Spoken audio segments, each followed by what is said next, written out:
we engage people in marketing? There are 4 key principles to make our marketing engaging. And the first one is perceived control. People want to feel that our brand, our marketing, what we sell, gives them perceived control over the outcome that they want to achieve. If they want to do that, how do they get from here to there?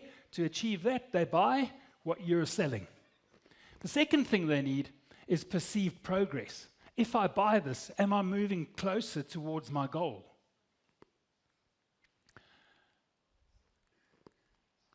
Connectedness. One of the most powerful things companies have done in marketing in the last couple of years is understanding this idea of connectedness and the power of community. And that all brands are now looking for ways to see how do we create community around our product. So what are you doing, or what could you do with your product to get people who have bought your product together? In the automotive industry, what happens when they launch a new model, a new car? They invite anybody who's already bought one to come and test drive the new one. They give them T-shirts, trinkets, artifacts to wear on their key rings or whatever, right? And so that gives them the sense of connectedness and the sense of community. For Cycle Lab, what we did is we started creating opportunities where people could ride together, invite them to bike launches, but more importantly, that whole idea of autonomy. People want to ride their bikes, but in South Africa, it's not safe from crime and other vehicles.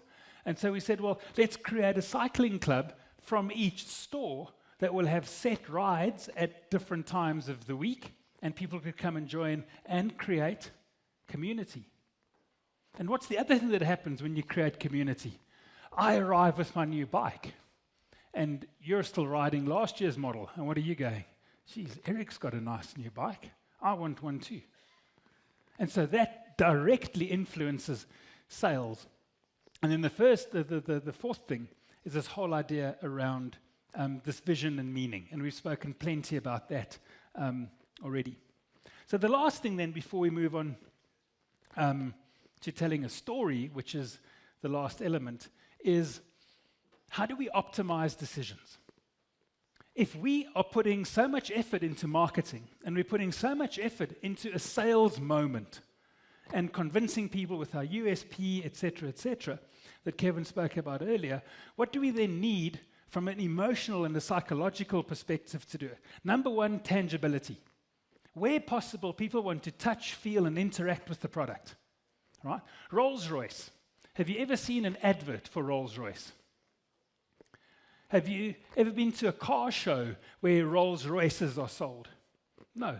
Rolls-Royce doesn't bother about a car show, because if you go and park a Rolls-Royce at a car show, it is the most expensive vehicle there exponentially.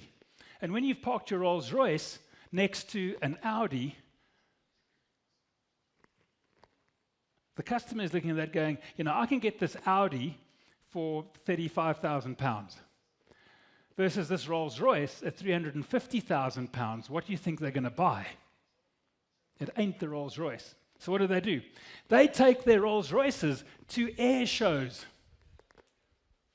And so if someone's been wandering around an air show looking at Learjets that are going for £350 million or £35 million, and now, but by the way, here, so I'm not buying a jet today, but on the way out, here's a Rolls-Royce for 350 quid. Oh, yeah, I'll have 2, please, and when can you have them delivered? Right? It's tangible, it's immediacy, and there's certainty. Certainty not just in the product, but certainty in, this guy's going to go home to his wife tonight and say, babe, I got an absolute bargain today.